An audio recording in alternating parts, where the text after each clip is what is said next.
Hi everyone. सो आज मैं एक नई वीडियो बना रहा हूँ प्रोबेबिलिटी के ऊपर। और अपने लास्ट टू वीडियोस की तरह इस वीडियो को भी मैं ट्राई करूँगा कि शॉर्ट रहे और सिंपल रहे। So probability is also a part of the business statistics practical exam. तो यहाँ से किस तरीके के क्वेश्चन आ सकते हैं वो मैं ट्राई करूँगा कवर करने की। सो प्रोबेबिलिटी में जो फर्स्ट चैप्टर है जहाँ से क्वेश्चन आ सकता है वो है प्रोबेबिलिटी डिस्ट्रीब्यूशन। सो मैं ब्रीफ बैकग्राउंड दूंगा हर टॉपिक का। प्रोबेबिलिटी डिस्ट्रीब्यूशन एक एक्सटेंशन है रैंडम वेरिएबल का एंड फ्रिक्वेंसी डिस्ट्रीब्यूशन का। सो रैंडम वेरिएबल एक वेरिएबल होता है जिसको कैपिटल लेटर्स के थ्रू रिप्रेजेंट किया जाता है और वो कोई भी वैल्यू एज्यूम कर सकता है और it can assume all possible values of an experiment. मतलब अगर हम एक कॉइन को एक एक से ज़्यादा बार उछालें तो उसके जो और पॉसिबल आउटकम हो सकते हैं उसकी वो वैल्यू एज्यूम कर सकता है, जैसे 0 1 2 3 जो रिफ्लेक्ट कर रहा होगा हेड या टेल आने की प्रोबेबिलिटी। या जब हम मीन निकालते हैं तो हम उसमें देखते हैं हमारे यहाँ पे एक एक्स होता है और एक एफ होता है। सो एक्स रिप्रेजेंट करता है वैल्यूज को और एफ रिप्रेजेंट करता है नंबर ऑफ टाइम्स वो वैल्यू जो रिपीट हो रही है। जैसे एक्स की 0 1 2 3 वैल्यूज हो सकती हैं और एफ की जगह एफ के प्लेस पे उसकी फ्रिक्वेंसीज होती हैं। इसी की वजह से इसका नाम प्रोबेबिलिटी डिस्ट्रीब्यूशन रखा गया है, क्योंकि ये एक मिक्स है फ्रिक्वेंसी डिस्ट्रीब्यूशन का और एक रैंडम वेरिएबल का।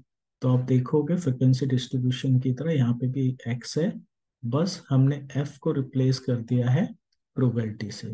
सो प्रोबेबिलिटी डिस्ट्रीब्यूशन की अगर एक हम डेफिनेशन की बात करें, सो जो एक कॉमन डेफिनेशन है वो ये है कि probability distribution is list out all possible values of an experiment along with its probabilities। सो जो भी उसकी प्रोबेबिलिटी होगी उसके साथ उसकी वैल्यूज को लिस्ट आउट करना है। तो हम देखेंगे ये जो प्रोबेबिलिटी डिस्ट्रीब्यूशन है यहाँ हमसे वो पूछ सकता है कि एक्सपेक्टेशन कैसे निकालें।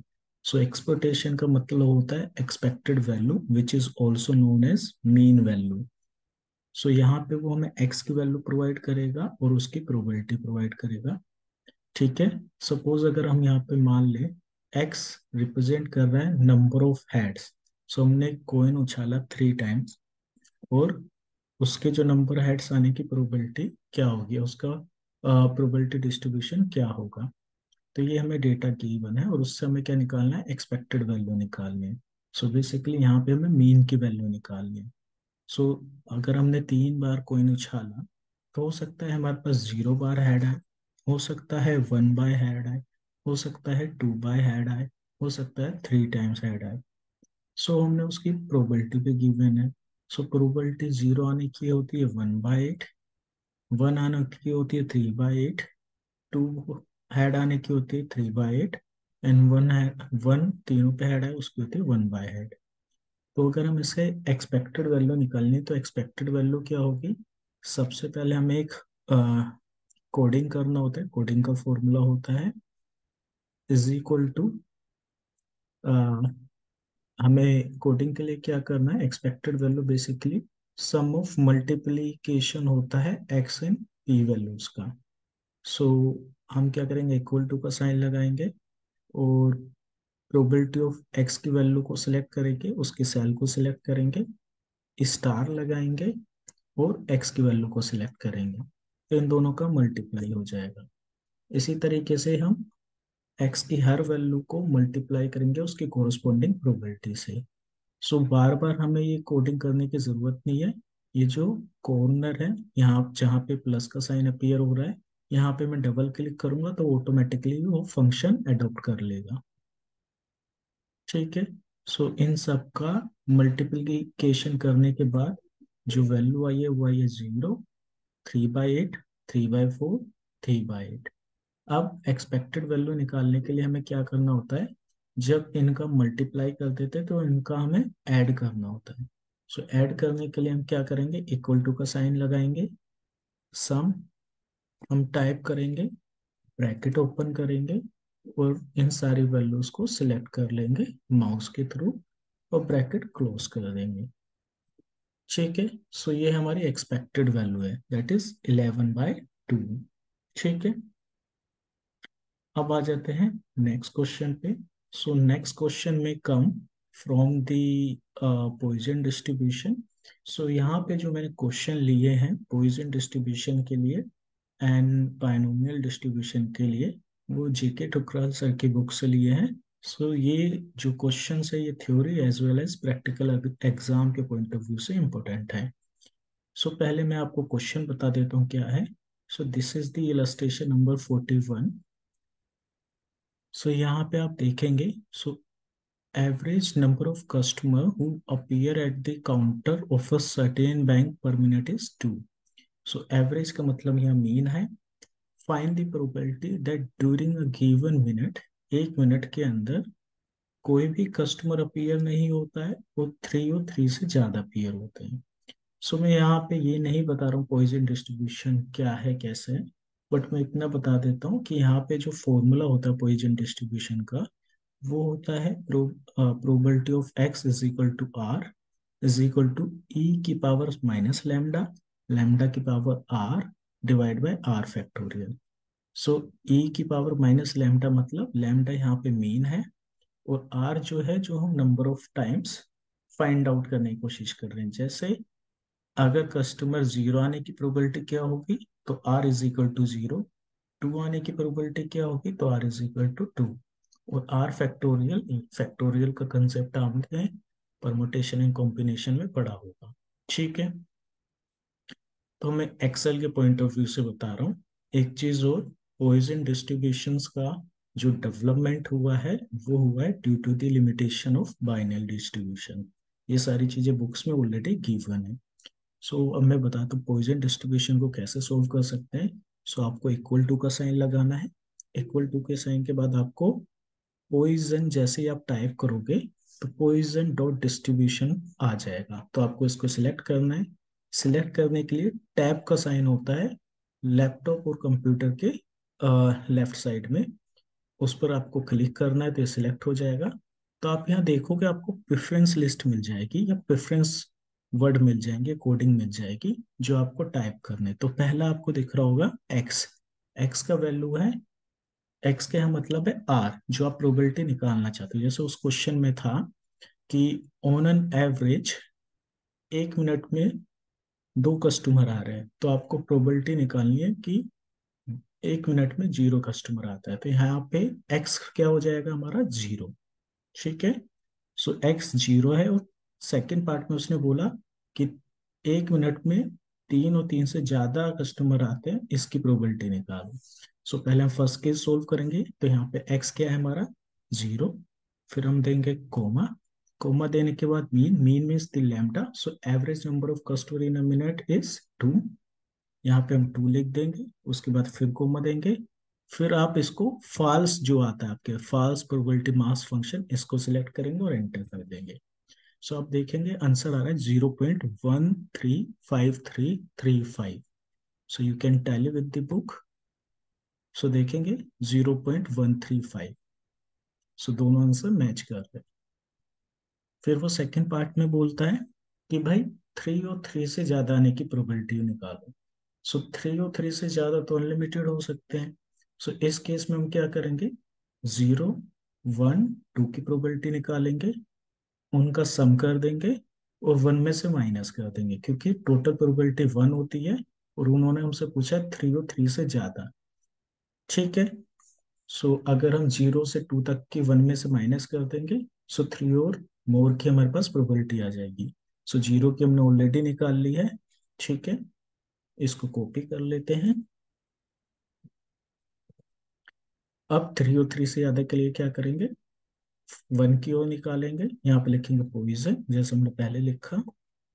एक्स क्या हो गया 1, मेन क्या है हमारा 2, और इसमें फॉल्स को सिलेक्ट करेंगे, एंटर।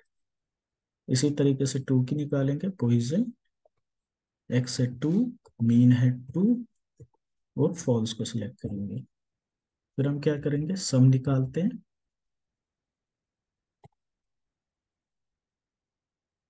इन तीनों का हम सम निकालेंगे। तो ये हमारे पास कहाँ की प्रोबेबिलिटी आती है, 0 से लेकर 2 तक की। बट हमें चाहिए 3 और मोर की। सो अगर हम 1 में से 0 से 2 तक की माइनस कर देंगे तो 3 और ज़्यादा की हमारे पास प्रोबेबिलिटी आ जाएगी। सो इक्वल टू का साइन लगाएंगे, 1 टाइप करेंगे, माइनस करेंगे क्या, टोटल प्रोबेबिलिटी फ्रॉम 0 to 2, और ये हमारा आ जाएगा 0.32, 3 और मोर की प्रोबेबिलिटी। तो इसको भी चेक कर लेते हैं, आंसर यही होना चाहिए। सो देखिए आंसर सेम कर रहा है, 0.325। ठीक है, एक और क्वेश्चन करते हैं पॉइजन डिस्ट्रीब्यूशन का। सो यहाँ पे क्वेश्चन नंबर 2 भी मैंने जेके ठुकराल सर की बुक से लिया है, इलस्ट्रेशन नंबर 42 है। सो यहाँ पर उन्होंने बोला, suppose that the number of claims for missing bags average 6 per day, मतलब एक दिन में 6 बैग्स के क्लेम आते हैं। अब उन्होंने बोला प्रोबेबिलिटी निकालो कि कोई भी बैग का क्लेम नहीं आता है, एग्जैक्टली 6 बैग का क्लेम आता है, और एटलीस्ट 2 और मोर का आता है। ठीक है, सो यहाँ पे हमारा आर क्या हो गया, 0, 6 और 2 और मोर। ठीक है, मीन क्या है 6। So let's start. सो यहाँ पे हम टाइप इक्वल टू का साइन लगाया, पॉइजन टाइप करेंगे, टैब पे क्लिक करेंगे। पहले हमें 0 के लिए सोल्व करना है तो 0 टाइप किया। फिर मीन उसने बोला, मीन क्या हमारा 6 है। फिर हम क्यूमुलेटिव में फॉल्स लेंगे, और ये हमारा क्या आ गया, फर्स्ट प्रोबेबिलिटी आ गई। सो ये मैच करना चाहिए, वो है 0.0025। सो आंसर देखिए अप्रोक्सीमेट सेम है। इसके बाद उन्होंने बोला एग्जैक्टली 6 के लिए, सो पॉइजन टाइप किया। सो पहले उसने बोला एक्स की वैल्यू, एक्स क्या हमारा 6 है, कोमा दिया, कोमा देने के बाद मीन की वैल्यू, मीन क्या है हमारा 6 है, कोमा दिया, क्यूमुलेटिव फॉल्स सिलेक्ट किया, सी आ गया मैं 0.16। सो आंसर देखिए सेम है। ठीक है, और थर्ड जो पार्ट है उसमें आ रहे हैं हमारा 2 और मोर। सो जैसे हमने लास्ट क्वेश्चन में किया था 3 और मोर का, उसी तरीके से यहाँ करेंगे। सो यहाँ पे हम 0 से 1 तक की प्रोबेबिलिटी निकालेंगे और उसको 1 में से माइनस कर देंगे, तो हमारे पास 2 और मोर की प्रोबेबिलिटी आ जाएगी। So I am expecting from you that you can solve it yourself. अब मैं आ जाता हूँ बाइनोमियल पे। सो बाइनोमियल डिस्ट्रीब्यूशन में हमें जो आइटम चाहिए होते हैं या वैल्यूज चाहिए होते हैं वो ऑलरेडी मैंने यहाँ पे लिख रखी है, इसी तरीके से मैंने पॉइजन में भी लिख रखी थी। ठीक है, सो आर है हमारे यहाँ 0, 1, एटलीस्ट 1, 5 है, एन हमारा 5 है, पी हमारा 0.4 है। सो इस क्वेश्चन को भी हम सोल्व कर लेते हैं। सो ये भी मैंने जेके ठकराल सर की बुक से ही लिया है। सो आप देखोगे इलस्ट्रेशन नंबर 21 है ये, प्रोबेबिलिटी डिस्ट्रीब्यूशन में। सो क्वेश्चन है probable the probability that a student entering a college will graduate is 0.4, कि एक पर्सन जो कॉलेज आ रहा है वो ग्रेजुएट हो जाएगा, उसकी प्रोबेबिलिटी 0.4 है। अब उन्होंने बोला determine the probability that out of 5 none will graduate, one will graduate, at least one graduate, and all will graduate. So one by one इसको सॉल्व करेंगे। सो जिस तरीके से हमने पॉइजन को सॉल्व किया था उसी तरीके से इसे करेंगे। सबसे पहले हम इक्वल टू लगाएंगे, फिर बायनोमियल टाइप करेंगे, BIN। जैसे हम BIN करेंगे तो आप देखेंगे यहाँ पे एक ऑप्शन आता है बायनोम डॉट डिस्ट्रीब्यूशन, इसको सिलेक्ट करेंगे टैब को प्रेस करके, फिर ये हमें गाइड करेगा। सो सबसे पहले इसने बोला नंबर, नंबर का मतलब है कि आप किस नंबर के लिए अपनी प्रोबेबिलिटी निकालना चाहते हो। तो पहले हमारा आर क्या है, 0 है, तो हम 0 लिखेंगे। 0 पे चेक करना चाहते हैं कि 0 person will graduate from the college. ठीक है, उसके बाद देखेंगे ट्रायल्स, यहाँ ट्रायल्स का मतलब है N, total number of student. तो उसने बोला आउट ऑफ 5 निकालनी, तो मैक्सिमम कितने, 5। सो एन क्या हो गया हमारा 5। फिर उसके बाद फिर हम कोमा देंगे। फिर उसने बोला probability s. So probability s का मतलब probability of success. So binomial distribution में दो प्रोबेबिलिटी होती है, probability of success and probability of failure. So उसने बोला कि एक पर्सन जो कॉलेज में आ रहा है वो ग्रेजुएट होगा, उसकी प्रोबेबिलिटी 0.4 है। तो प्रोबेबिलिटी ऑफ सक्सेस कितना हो गया हमारा 0.4। सो मैं कोमा डाल के 0.4 टाइप करूंगा, यहाँ पे भी फॉल्स को सिलेक्ट करूंगा और एंटर कर दूंगा। ठीक है, सो मेरी प्रोबेबिलिटी आ गई 0.0776। ठीक है, सो यहाँ पे आंसर देख लेते हैं एक बार। सो देखिए यहाँ पे आंसर मैच कर रहा है 0.0776। ठीक है, इसी तरीके से उसने बोला, अभी सेकंड पार्ट को स्किप कर रहे हैं, थर्ड पार्ट पे आते हैं। तो थर्ड पार्ट में बोला कि अगर 5 स्टूडेंट हैं और 5 के 5 ग्रेजुएट हो जाते हैं तो उसकी क्या प्रोबेबिलिटी होगी। तो मैं टाइप करूंगा is equal to binomial distribution, bin जैसे मैंने टाइप किया। सो आपको बायनोम डॉट डिस्ट्रीब्यूशन आएगा, टैब सेलेक्ट करेंगे, टैब से इसको सेलेक्ट करेंगे। अब मेरे को 5 आउट ऑफ 5 की प्रोबेबिलिटी निकालनी है। तो नंबर्स का मतलब है आर 5, कोमा ट्रायल्स का मतलब है N, total number of student कितने हैं 5, उसके बाद फिर कोमा प्रोबेबिलिटी एस का मतलब प्रोबेबिलिटी ऑफ सक्सेस, मतलब 0.4% स्टूडेंट ग्रेजुएट होंगे, कोमा एंड क्यूमुलेटिव का ये जो आता है इसमें हम फॉल सिलेक्ट करेंगे, एंटर। तो यह कि हमारा 0.010। सो आंसर मैच करते हैं, तो देखेंगे आप 0.010 आंसर आ गया। ठीक है, अब वो बोलता है कि एटलीस्ट वन विल ग्रेजुएट, मतलब कम से कम वन, और ज्यादा से ज्यादा 2 3 4 5, क्योंकि मैक्सिमम 5 है, 5 का सैंपल लिया है। तो एक से ज्यादा होगा बट 5 तक होगा। तो अगर एक से ज्यादा, अगर हम टोटल प्रोबेबिलिटी एक होती है, if the total probability is 1, और उसमें से हम टोटल प्रोबेबिलिटी घटा दें फ्रॉम 1 to 5, तो हमारे पास सॉरी, अगर उसमें से हम 0 की प्रोबेबिलिटी घटा दें तो हमारे पास 1 to 5 की प्रोबेबिलिटी आ जाएगी। इसको ऐसे देख सकते हैं कि हमारी प्रोबेबिलिटी 0 कि कोई भी पास नहीं होता, एक बच्चा पास होता है, दो बच्चा पास होता है, तीन बच्चा पास होता है, चार बच्चा पास होता है, पांच बच्चा पास होता है। ठीक है, एक्स क्या कर रहा है, एक्स रिप्रेजेंट कर रहा है number of student those who are passing from the college.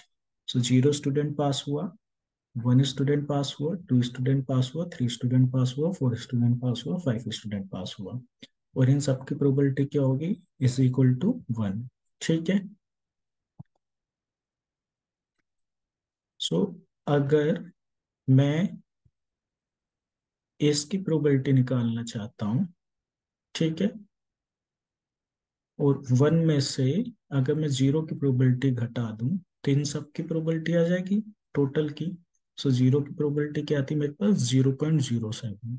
सो अगर मैं थर्ड केस को सॉल्व करूं, मैं सेकंड से केस को सॉल्व करूं एटलीस्ट वन वाला, सो इज इक्वल टू का साइन लगाऊंगा, 1 टैक्स करूंगा, माइनस करूंगा और 0 की प्रोबेबिलिटी को घटा दूंगा।